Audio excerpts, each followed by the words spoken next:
मुंशी प्रेमचंद की कहानी गीला। जीवन का बड़ा भाग इसी घर में गुजर गया, पर कभी आराम न नसीब हुआ।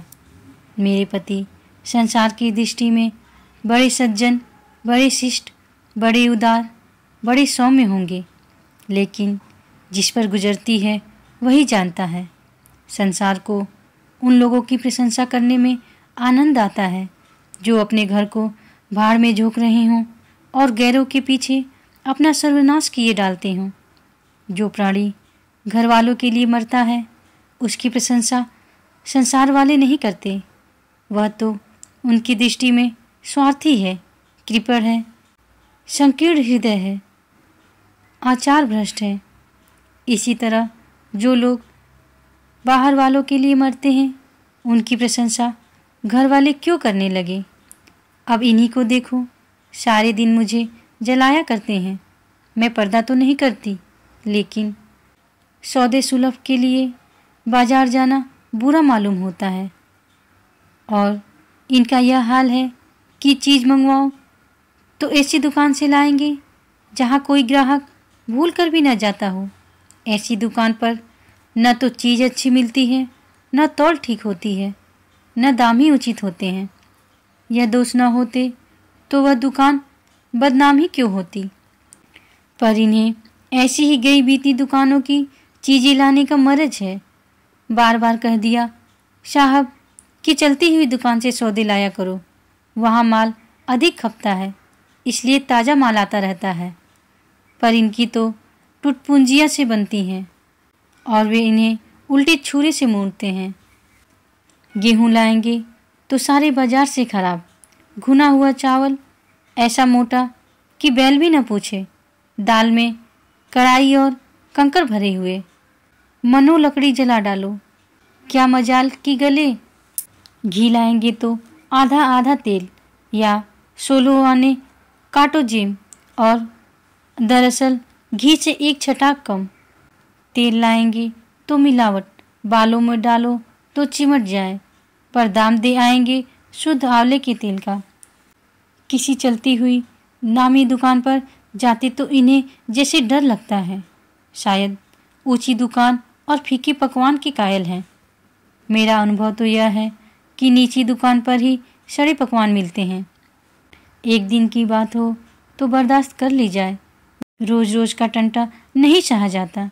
मैं पूछती हूँ, आखिर आप टुटपुंजियों की दुकान पर जाते ही क्यों हैं? क्या उनके पालन पोषण का ठेका तुम्ही ने लिया है? आप फरमाते हैं। मुझे देखकर सबके सब बुलाने लगते हैं। वाह, क्या कहना है, कितनी दूर की बात कही है। जरा इन्हें बुला लिया और खुशामद के 2 शब्द सुना दिए, थोड़ी सी स्तुति कर दी, बस आपका मिजाज आसमान पर जा पहुंचा। फिर इन्हें सुधि नहीं रहती कि यह कूड़ा करकट बांध रहा है या क्या। पूछती हूँ, तुम उस रास्ते से जाते ही क्यों हो? क्यों किसी दूसरे रास्ते से नहीं जाते? ऐसे उठाई गिरों को मुंह ही क्यों लगाते हो? इसका कोई जवाब नहीं। एक चुप 100 बाधाओं को हराती है। एक बार एक गहना बनवाने को दिया। मैं तो महाशय को जानती थी, इनसे कुछ पूछना व्यर्थ समझा। अपने पहचान के एक सुनार को बुला रही थी। संयोग से आप भी विराजमान थे। बोले, यह संप्रदाय विश्वास के योग्य नहीं, धोखा खाओगी। मैं एक सुनार को जानता हूँ, मेरे साथ का पढ़ा हुआ है, वर्षों साथ साथ खेले हैं। वह मेरे साथ चालबाजी नहीं कर सकता। मैंने भी समझा जब इनका मित्र है और वह भी बचपन का, तो कहाँ तक दोस्ती का हक न निभाएगा। सोने का एक आभूषण और 100 रुपये इनके हवाले किए। इस भले मानस ने वह आभूषण और रुपये न जाने किस बेईमान को दे दिए कि वर्षों के झंझट के बाद जब चीज़ बनकर आई तो 8 आने तांबा और इतनी भद्दी कि देखकर घिन लगती थी। वर्षों की अभिलाषा धूल में मिल गई, रो पीट कर बैठ रही। ऐसे ऐसे वफादार तो इनके मित्र हैं जिन्हें मित्र की गर्दन पर छुरी फेरने पर भी संकोच नहीं। इनकी दोस्ती भी उन्हीं लोगों से है जो जमाने भर के जट्टू, गिरहकट, फाके मस्त हैं, जिनका उद्यम ही इन जैसे आंखों के अंधों से दोस्ती गांठना है। नित्य ही एक न एक महाशय उधार मांगने के लिए सिर पर सवार रहते हैं और बिना लिए गला नहीं छोड़ते। मगर ऐसा कभी न हुआ कि किसी ने रुपए चुकाए हों। आदमी एक बार खोकर सीखता है, 2 बार खोकर सीखता है, किंतु यह भली मानस 1000 बार खोकर भी नहीं सीखते। जब कहती हूँ रुपए तो दे आए, अब मांग क्यों नहीं लाते? क्या मर गए तुम्हारे वह दोस्त? तो बस बगले झाँक कर रह जाते हैं। आपसे मित्रों को सूखा जवाब नहीं दिया जाता। खैर, सूखा जवाब न दो, मैं भी नहीं कहती कि दोस्तों से बेमुरौवत करो, मगर चिकनी चुपड़ी बातें तो बना सकते हो, बहाने तो कर सकते हो। किसी मित्र ने रुपए मांगे और आपके सिर पर बोझ पड़ा, बेचारे कैसे इनकार करें? आखिर लोग जान जाएंगे कि नहीं कि यह महाशय भी खुखल ही है, इनकी हवीसियाँ हैं कि दुनिया इन्हें संपन्न समझती रहे, चाहे मेरे गहने ही क्यों न गिरो रखने पड़े। सच कहती हूँ, कभी कभी तो एक एक पैसे की तंगी हो जाती है और इन भले आदमी को जैसे रुपए घर में काटते हैं। जब तक रुपए के वारे न्यारे न कर ले इन्हें चैन नहीं। इनके करतूत कहाँ तक गाऊं? मेरी तो नाक में दम आ गया। एक न एक मेहमान रोज यमराज की भांति सिर पर सवार रहते हैं। न जाने कहाँ के बेफिक्रे इनके मित्र हैं। कोई कहीं से आकर मरता है, कोई कहीं से। घर क्या है? अपाहिजों का अड्डा है। जरा सा तो घर, मुश्किल से 2 पलंग, ओढ़ना बिछोना भी फालतू नहीं। मगर आप हैं कि मित्रों को निमंत्रण देने को तैयार। आप तो अतिथि के साथ लेटेंगे, इसलिए इन्हें चारपाई भी चाहिए, ओढ़ना बिछोना भी चाहिए, नहीं तो घर का पर्दा खुल जाता है मेरे बच्चों के सिर। गर्मियों में तो खैर कोई मुजायका नहीं, लेकिन जाड़ों में तो ईश्वर ही याद आते हैं। गर्मियों में भी खुली छत पर तो मेहमानों का अधिकार हो जाता है। अब मैं बच्चों को लिए पिंजरे में पड़ी फड़फड़ाया करूं। इन्हें इतनी समझ भी नहीं कि जब घर की यह दशा है तो क्यों ऐसे मेहमानों को बनाएं जिनके पास कपड़े लत्ते तक नहीं। ईश्वर की दया से इनके सभी मित्र इसी श्रेणी के हैं। एक भी ऐसा माई का लाल नहीं जो समय पड़ने पर ढेले से भी इनकी मदद कर सके। 2-1 बार महाशय को इसका अनुभव, अत्यंत कटु अनुभव हो चुका है, मगर इस जड़ भरत ने जैसे आंखें न खोलने की कसम खा ली है। ऐसे ही दरिद्र भट्टाचार्यों से इनकी पटती है। शहर में इतने लक्ष्मी के पुत्र हैं, पर आपका किसी से परिचय नहीं। उनके पास जाते इनकी आत्मा दुखती है। दोस्ती गांठेंगे ऐसों से जिनके घर में खाने का ठिकाना नहीं। एक बार हमारा कहार छोड़कर चला गया और कई दिन कोई दूसरा कहार न मिला। किसी चतुर और कुशल कहार की तलाश में थी, किंतु आपको जल्द से जल्द कोई आदमी रख लेने की धुन सवार हो गई। घर के सारे काम पूर्ववत चल रहे थे, पर आपको मालूम हो रहा था कि गाड़ी रुकी हुई है। मेरा जूठे बर्तन मांजना और अपना साग भाजी के लिए बाजार जाना इनके लिए असह्य हो उठा। एक दिन जाने कहाँ से एक बांगड़ू को पकड़ लाए। उसकी सूरत कह देती थी कि कोई जांगलू है, मगर आपने उसका ऐसा बखान किया कि क्या कहूँ। बड़ा होशियार है, बड़ा आज्ञाकारी, परले सिरे का मेहनती, गजब का सलीकेदार और बहुत ही ईमानदार। खैर, मैंने उसे रख लिया। मैं बार बार क्यों इनकी बातों में आ जाती हूँ, मुझे इसका स्वयं आश्चर्य है। यह आदमी केवल रूप से आदमी था, आदमियत के और कोई लक्षण इसमें न थे। किसी काम की तमीज नहीं। बेईमान न था, पर गधा अव्वल दर्जे का। बेईमान होता तो कम से कम इतनी तस्कीन तो होती कि खुद खा जाता है, अभागा दुकानदारों के हाथों लूट जाता था। 10 तक की गिनती उसे न आती थी। 1 रुपया देकर बाजार भेजूं तो संध्या तक हिसाब न समझा सके। क्रोध पी पी कर रह जाती थी। रक्त खोलने लगता था कि दुष्ट के कान उखाड़ लूं, मगर इन महाशय को उसे कभी कुछ कहते नहीं देखा। डांटना तो दूर की बात है। आप नहा धोकर धोती छाट रहे हैं और वह दूर बैठा तमाशा देख रहा है। मैं तो बच्चा का खून पी जाती, लेकिन इन्हें जरा भी गम नहीं। जब मेरे डांटने पर धोती छाटने जाता भी तो आप उसे समीप न आने देते, बस उसके दोषों को गुण बनाकर दिखाया करते थे। और इस प्रयास में सफल न होते तो दोषों पर पर्दा डाल देते थे। मूर्ख को झाड़ू लगाने की तमीज न थी। मर्दाना कमरा ही तो सारे घर में ढंग का एक कमरा है, उसमें झाड़ू लगाता तो इधर की चीज उधर, ऊपर की नीचे, मानो कमरे में भूकंप आ गया हो। और गर्द का यह हाल कि सांस लेना कठिन। पर आप शांतिपूर्वक कमरे में बैठे हैं, जैसे कोई बात ही नहीं। एक दिन मैंने उसे खूब डांटा, कल से ठीक ठीक झाड़ू न लगाई तो कान पकड़कर निकाल दूंगी। सवेरे सोकर उठी तो देखती हूँ कमरे में झाड़ू लगी हुई है और हर एक चीज करीने से रखी हुई है। गर्द गुबार का नाम नहीं। मैं चकित होकर देखने लगी तो आप हंसकर बोले, देखती क्या हो, आज भूरे ने बड़े सवेरे उठकर झाड़ू लगाई है। मैंने समझा दिया, तुम ढंग तो बताती नहीं, उल्टे डांटने लगती हो। मैंने समझा, खैर दुष्ट ने कम से कम एक काम तो सलीके से किया। अब रोज कमरा साफ सुथरा मिलता। घूरे मेरी दृष्टि में विश्वासी बनने लगा। संयोग की बात, एक दिन मैं जरा मामूल से सवेरे उठ बैठी और कमरे में आई तो क्या देखती हूँ कि घूरे द्वार पर खड़ा है और आप तन मन से कमरे में झाड़ू लगा रहे हैं। मेरी आंखों में खून उतर आया। उनके हाथ से झाड़ू छीनकर घूरे के सिर जमा दी। हरामखोर को उसी दम निकाल बाहर किया। आप फरमाने लगे, उसका महीना तो चुका दो। वाह रही समझ, एक तो काम न करे, उस पर आंखें दिखाए, उस पर पूरी मजूरी भी चुका दो। मैंने एक कौड़ी भी न दी। एक कुर्ता दिया था वह भी छीन लिया। इस पर जड़ भरत महाशय मुझसे कई दिन रूठे रहे, घर छोड़कर भागे जाते थे, बड़ी मुश्किलों से रुके। ऐसे ऐसे भोंदू भी संसार में पड़े हुए हैं। मैं न होती तो शायद अब तक इन्हें किसी ने बाजार में बेच दिया होता। एक दिन मेहतर ने उतारे कपड़ों का सवाल किया। इस बेकारी के ज़माने में फालतू कपड़े तो शायद पुलिस वालों या रईसों के घर में हो। मेरे घर में तो जरूरी कपड़े भी काफ़ी नहीं।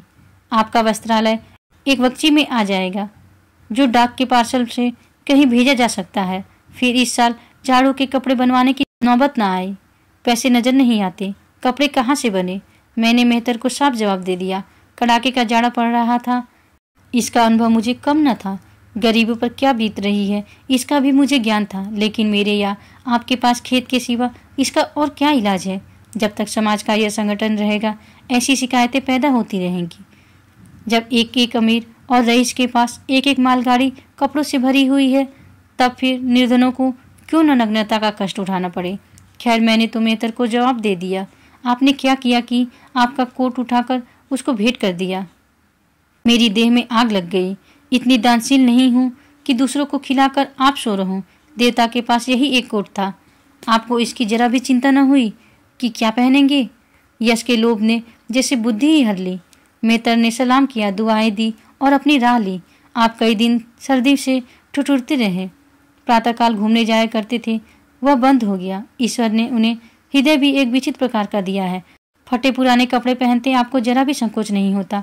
मैं तुम्हारे इलाज की गढ़ जाती हूँ, पर आपको जरा फिक्र नहीं। कोई हंसता है तो हंसे, आपकी बला से। अंत में जब मुझसे न देखा गया तो एक कोट बनवा दिया। जी तो जलता था कि खूब सर्दी खाने दूं, पर डरी कि कहीं बीमार पड़ जाए तो और बुरा हो। आखिर काम तो उन्हीं को करना है। महाशय अपने दिल में समझते होंगे मैं कितना विनीत, कितना परोपकारी हूँ। शायद इन्हें इन बातों का गर्व हो।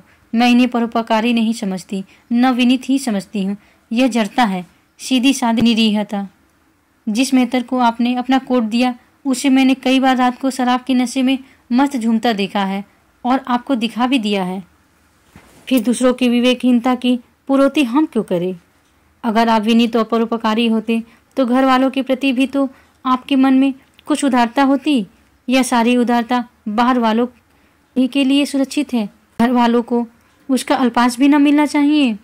मेरी इतनी अवस्था बीत गई, पर इस भले आदमी ने कभी अपने हाथों से मुझे एक उपहार भी न दिया।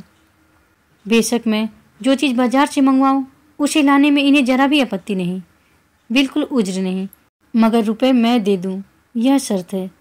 इन्हें खुद कभी यह उमंग नहीं होती। यह मैं मानती हूँ कि बेचारे अपने लिए भी कुछ नहीं लाते। मैं जो कुछ मंगवा दूं उसी पर संतुष्ट हो जाते हैं, मगर आखिर आदमी कभी कभी शौक की चीज़ें चाहता ही है। अन्य पुरुषों को देखती हूँ स्त्री के लिए तरह तरह के गहने, भांति भांति के कपड़े, शौक श्रृंगार की वस्तुएं लाते रहते हैं। यहाँ इस व्यवहार का निषेध है। बच्चों के लिए भी मिठाइयाँ, खिलौने, बाजे शायद जीवन में एक बार भी न लाए हों। शपथ भी खाली है। इसलिए मैं तो इन्हें कृपण कहूँगी, अरसिक कहूँगी, हृदय शून्य कहूँगी, उदार नहीं कह सकती। दूसरों के साथ इनका जो सेवा भाव है उसका कारण है इनका यश लोभ और व्यावहारिक अज्ञानता। आपके विनय का यह हाल है कि जिस दफ्तर में आप नौकर हैं उसके किसी अधिकारी से आपका मेल जोल नहीं।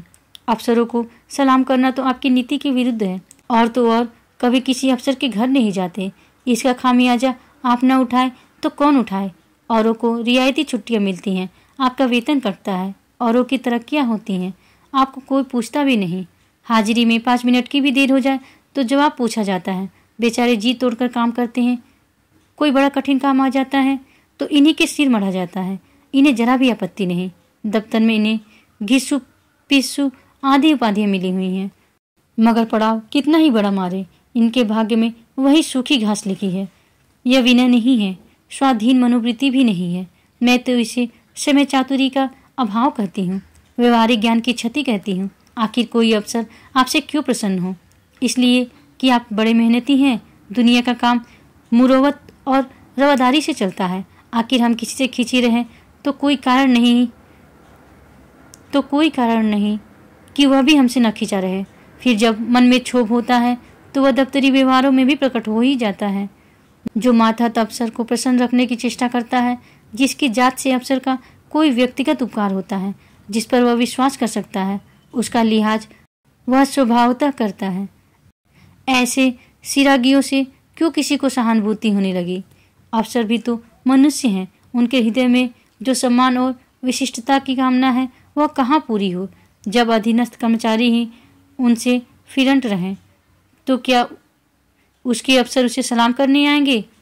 आपने जहाँ नौकरी की वहाँ से निकाले गए, कभी किसी दफ्तर में 2-3 साल से ज़्यादा न टिके, या तो अफसर से लड़ गए या कार्याधिक्य के कारण छोड़ बैठे। आपको कुटुंब सेवा का दावा है। आपके कई भाई भतीजे होते हैं, वह कभी इनकी बात भी नहीं पूछते। आप बराबर उनका मुंह ताकते रहते हैं। इनके एक भाई साहब आजकल तहसीलदार हैं। घर की मिल्कियत उन्हीं की निगरानी में है।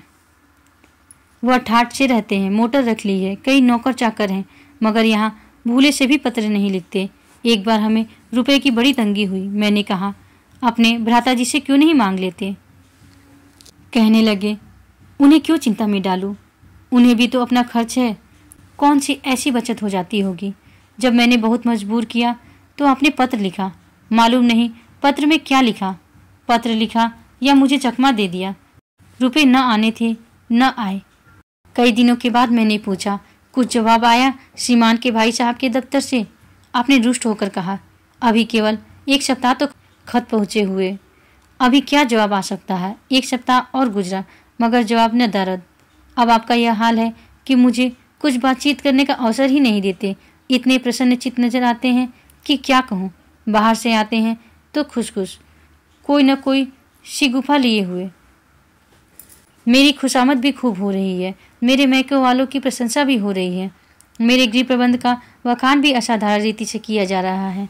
मैं इस महाशय की चाल समझ रही थी। यह सारी दिलजोई केवल इसलिए थी कि श्रीमान के भाई साहब के विषय में कुछ पूछ न बैठूं। सारे राजनीतिक, आर्थिक, सामाजिक, आचारिक प्रश्नों की मुझसे व्याख्या की जाती थी, इतने विस्तार और गवेषणा के साथ कि विशेषज्ञ भी लोहा मान जाए, केवल इसलिए कि मुझे वह प्रसंग उठाने का अवसर न मिले। लेकिन मैं भला कब चुकने वाली थी? जब पूरे 2 सप्ताह गुजर गए और बीमे के रुपए भेजने की तिथि मौत की तरह सिर पर सवार हो गई तो मैंने पूछा, क्या हुआ? तुम्हारे भाई साहब ने श्रीमुख से कुछ फरमाया या अभी तक पत्र नहीं पहुंचा? आखिर घर की जायदाद में हमारा भी कुछ हिस्सा है या नहीं, या हम किसी लौंडी दासी की संतान हैं? 500 रुपये साल का नफा तो 10 साल पहले था, अब तो 1000 से कम न होगा। पर हमें कभी एक कानी कौड़ी भी नहीं मिली। मोटे हिसाब से हमें 2000 मिलना चाहिए। 2000 न हो, 1000 हो, 500 हो, 250 हो, कुछ न हो तो बीमा के प्रीमियम भर के तो हो। तहसीलदार साहब की आमदनी हमारी आमदनी की 6 गुनी है। रिश्वतें भी लेते हैं, तो फिर हमारे रुपये क्यों नहीं देते? आप हैं हाँ हाँ करने लगे। कहने लगे वह बेचारे घर की मरम्मत करवाते हैं, बंधु बांधवों का स्वागत सत्कार करते हैं, नातेदारियों में भेंट भाट भेजते हैं, और कहाँ से लावे जो हमारे पास भेजे। वाह री बुद्धि! मानो जायदाद इसलिए होती है कि उसकी कमाई उसी में खर्च हो जाए। इस भले आदमी को बहाने गढ़ने भी नहीं आते। मुझसे पूछते, मैं 1000 बता देती, एक से एक बढ़कर कह देती घर में आग लग गई, सब कुछ स्वाहा हो गया, या चोरी हो गई, तिनका तक न बचा, या 10,000 का अनाज भरा था उसमें घाटा रहा, या किसी से फौजदारी हो गई, उसमें दिवाला पिट गया। आपको सूझी भी तो लचर सी बात, तकदीर ठोक कर बैठ रही। पड़ोस की एक महिला से रुपए कर्ज लिए, तब जाकर काम चला। फिर भी आप भाई भतीजों की तारीफ के पुले बांधते हैं तो मेरे शरीर में आग लग जाती है। ऐसे कौरवों से ईश्वर बचाए। ईश्वर की दया से आपके 2 बच्चे हैं, 2 बच्चियां भी हैं।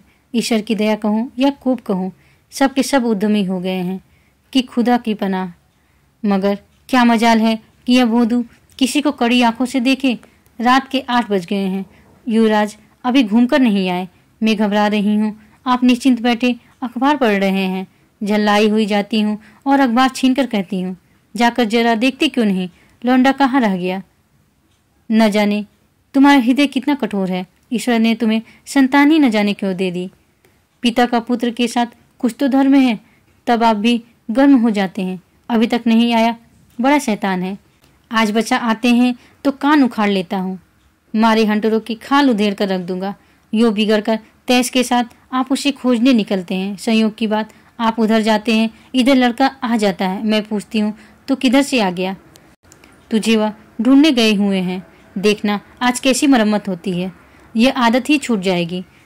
दांत पीस रहे थे, आते ही होंगे। छड़ी भी उनके हाथ में है। तुम इतने मन के हो गए हो कि बात नहीं सुनते। आज आटे दाल का भाव मालूम होगा। लड़का सहम जाता है और लैंप जलाकर पढ़ने बैठ जाता है। महाशय जी 2-2.5 घंटे के बाद लौटते हैं, हैरान परेशान और बदहवास। घर में पाँव रखते ही पूछते हैं, आया कि नहीं। मैं उनका क्रोध उत्तेजित करने के विचार से कहती हूँ, आकर बैठा तो है, जाकर पूछते क्यों नहीं। पूछकर हार गई, कहाँ गया था, कुछ बोलता ही नहीं। आप गरज कर कहते हैं, मन्नू यहाँ आओ। लड़का थर थर कांपता हुआ आकर आंगन में खड़ा हो जाता है। दोनों बच्चियां घर में छिप जाती हैं कि कोई बड़ा भयंकर कांड होने वाला है। छोटा बच्चा खिड़की से चूहे की तरह झांक रहा है। आप क्रोध से बौखलाए हुए हैं, हाथ में छड़ी है ही। मैं भी वह क्रोधोन्मत्त आकृति देखकर पछताने लगती हूँ कि कहाँ से इनसे शिकायत की। आप लड़के के पास जाते हैं, मगर छड़ी जमाने के बदले आहिस्ता से उसके कंधों पर हाथ रखकर बनावटी क्रोध से कहते हैं, तुम कहाँ गए थे जी, मना किया जाता है, मानते नहीं हो। खबरदार, जो कभी इतनी देर होगी। आदमी शाम को घर चला आता है या मटर गश्ती करता है। मैं समझ रही हूँ कि यह भूमिका है। विषय अब आएगा। भूमिका तो बुरी नहीं, लेकिन यहाँ तो भूमिका पर इति हो जाती है। बस आपका क्रोध शांत हो गया, बिल्कुल जैसे क्वार की घटा। घेर घार हुआ, काले बादल आए, गड़गड़ाहट हुई और गिरी क्या 4 बूंदे। लड़का अपने कमरे में चला जाता है और शायद खुशी से नाचने लगता है। मैं पराभूत होकर कहती हूँ, तुम तो जैसे डर गए। भला 2-4 तमाचे तो लगाए होते, इसी तरह तो लड़के शेर हो जाते हैं। आप फरमाते हैं, तुमने सुना नहीं मैंने कितनी जोर से डांटा, बच्चा की जान ही निकल गई होगी। देख लेना जो फिर कभी देर से आए। तुमने डांटा तो नहीं? हाँ, आंसू पोंछ दिए। तुमने मेरी डांट सुनी नहीं? क्या कहना है आपकी डांट का? लोगों के कान बहरे हो गए। लाओ तुम्हारा गला सहला दूं। आपने एक नया सिद्धांत निकाला है कि दंड देने से लड़के खराब हो जाते हैं। आपके विचार से लड़कों को आज़ाद रहना चाहिए, उन पर किसी तरह का बंधन, शासन या दबाव नहीं होना चाहिए। आपके मत से शासन बालकों के मानसिक विकास में बाधक होती है। इसी का यह फल है कि लड़के बेनकेल के ऊँट बने हुए हैं। कोई 1 मिनट भी किताब खोलकर नहीं बैठता। कभी गुल्ली डंडा है, कभी गोलियाँ, कभी कनकौए। श्रीमान भी लड़कों के साथ खेलते हैं। 40 साल की उम्र और लड़क पर नितना। मेरे पिताजी के सामने मजाल थी कि कोई लड़का कनकौआ उड़ा ले या गुल्ली डंडा खेल सके, खून पी जाते। प्रातःकाल से लड़कों को लेकर बैठ जाते थे। स्कूल से जो ही लड़के आते फिर ले बैठते थे। बस संध्या समय आधा घंटे की छुट्टी देते थे। रात को फिर जोत देते। यह नहीं कि आप तो अखबार पढ़ा करें और लड़के गली गली भटकते फिरे। कभी कभी आप सींग कटाकर बछड़े बन जाते हैं, लड़कों के साथ ताश खेलने बैठा करते हैं। ऐसे बाप का भला लड़कों पर क्या रोब हो सकता है। पिताजी के सामने मेरे भाई सीधे ताक नहीं सकते थे। उनकी आवाज़ सुनते ही तहलका मच जाता था। उन्होंने घर में कदम रखा और शांति का साम्राज्य हुआ। उनके सम्मुख जाते लड़कों के प्राण सूखते थे। उसी शासन की यह बरकत है कि सभी लड़के अच्छे अच्छे पदों पर पहुंच गए। हाँ, स्वास्थ्य किसी का अच्छा नहीं है तो पिताजी ही का स्वास्थ्य कौन बड़ा अच्छा था। बेचारे हमेशा किसी न किसी औषधि का सेवन करते रहते थे। और क्या कहूँ, एक दिन तो हद ही हो गई। श्रीमान जी लड़कों को कनकौवा उड़ाने की शिक्षा दे रहे थे। यूँ घुमाओ, यूँ गोता दो, यूँ खींचो, यूँ ढील दो, ऐसा तनमन से सिखा रहे थे मानो गुरु मंत्र दे रहे हों। उस दिन मैंने इनकी ऐसी खबर ली कि याद करते होंगे। तुम कौन होते हो मेरे बच्चों को बिगाड़ने वाले? तुम्हें घर से कोई मतलब नहीं है, न हो, लेकिन आप मेरे बच्चों को खराब न कीजिए, बुरी बुरी आदतें न सिखाइए। आप उन्हें सुधार नहीं सकते तो कम से कम बिगाड़िए मत, लगे बगले झांकने। मैं चाहती हूँ एक बार यह भी गर्म पड़े तो अपना चंडी रूप दिखाऊं, पर यह इतना जल्द दब जाते हैं कि मैं हार जाती हूँ। पिताजी किसी लड़के को मेले तमाशे न ले जाते थे, लड़का सिर पटक कर मर जाए मगर जरा भी न पसीजते थे। और इन महात्मा जी का यह हाल है कि एक एक से पूछकर मेले ले जाते हैं। चलो चलो, वहाँ बड़ी बहार है, खूब आतिशबाजियाँ छूटेंगी, गुब्बारे उड़ेंगे, बिलायती चरखियाँ भी हैं, उन पर मजे से बैठना। और तो और आप लड़कों को हॉकी खेलने से भी नहीं रोकते। यह अंग्रेजी खेल भी कितने जानलेवा होते हैं, क्रिकेट, फुटबॉल, हॉकी, एक से एक घातक। गेंद लग जाए तो जान लेकर ही छोड़े। पर आपको इन सभी खेलों से प्रेम है। कोई लड़का मैच में जीत कर आ जाता है तो ऐसे फूल उठते हैं मानो किला जीत कर आए हों। आपको इनकी जरा भी परवाह नहीं कि चोट चपेट आ गई तो क्या होगा, हाथ पांव टूट गए तो बेचारों की जिंदगी कैसे पार लगेगी। पिछले साल कन्या का विवाह था, आपको जिद थी कि दहेज के नाम कानी कौड़ी भी न देंगे, चाहे कन्या आजीवन कुंवारी बैठी रहे।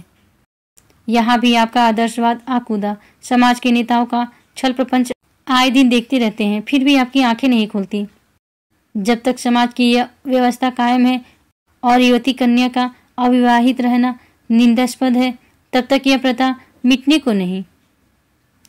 दो चार ऐसे भले व्यक्ति ही निकल आवे जो दहेज के लिए हाथ न फैलावे, लेकिन इसका परिस्थिति पर कोई असर नहीं पड़ता। और कुप्रथा जो कि त्यों बनी हुई है, पैसों की तो कमी नहीं है, दहेज की बुराइयों पर लेक्चर दे सकते हैं, लेकिन मिलते हुए दहेज को छोड़ देने वाला मैंने आज तक न देखा। जब लड़कों की तरह लड़कियों की शिक्षा और जीविका की सुविधाएं निकल आएंगी तो यह प्रथा भी विदा हो जाएगी। उसके पहले संभव नहीं। मैंने जहां जहां संदेश भेजा दहेज का प्रश्न उठ खड़ा हुआ और आपने प्रत्येक अवसर पर टांग अड़ाई। अब इस तरह पूरा साल गुजर गया और कन्या को 17वां लग गया तो मैंने एक जगह बात पक्की कर ली। आपने भी स्वीकार कर लिया, क्योंकि वर पक्ष ने लेन देन का प्रश्न उठाया ही नहीं। हालांकि अंतःकरण में उन लोगों को पूरा विश्वास था कि अच्छी रकम मिलेगी और मैंने भी तय कर रखा था कि यथाशक्ति कोई बात उठा न रखूंगी। विवाह के सकुशल होने में कोई संदेह न था, लेकिन इन महाशय के आगे मेरी एक न चली। यह प्रथा निंद्य है, यह रस्म निरर्थक है। यहाँ रुपए की क्या जरूरत, यहाँ गीतों का क्या काम। नाक में दम था, यह क्यों वह क्यों, यह तो साफ दहेज है। तुमने मेरे मुंह में कालिक लगा दी, मेरी आबरू मिटा दी।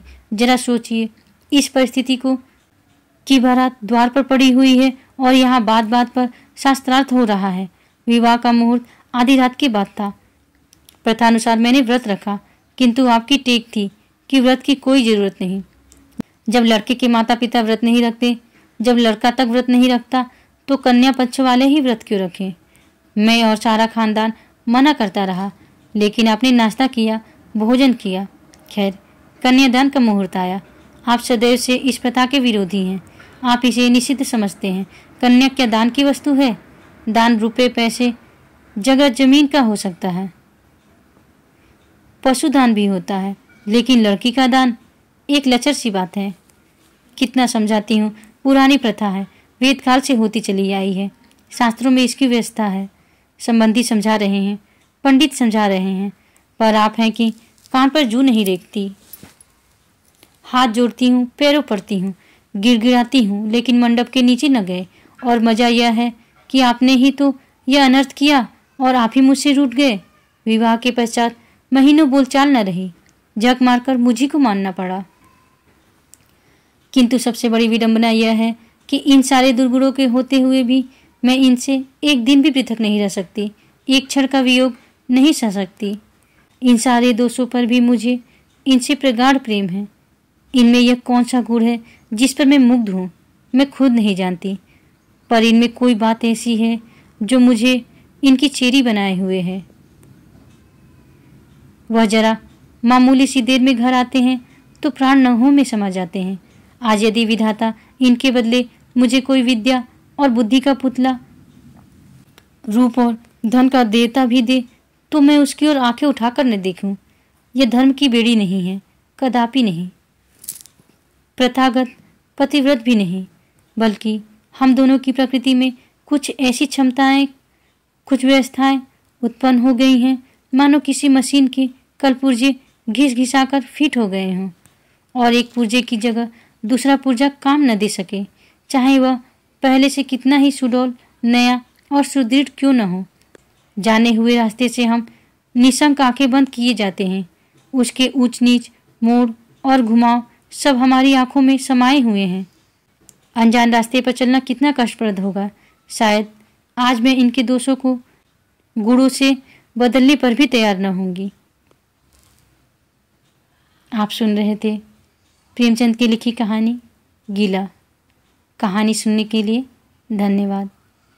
फिर मिलेंगे दोस्तों एक नई कहानी के साथ। राधे राधे।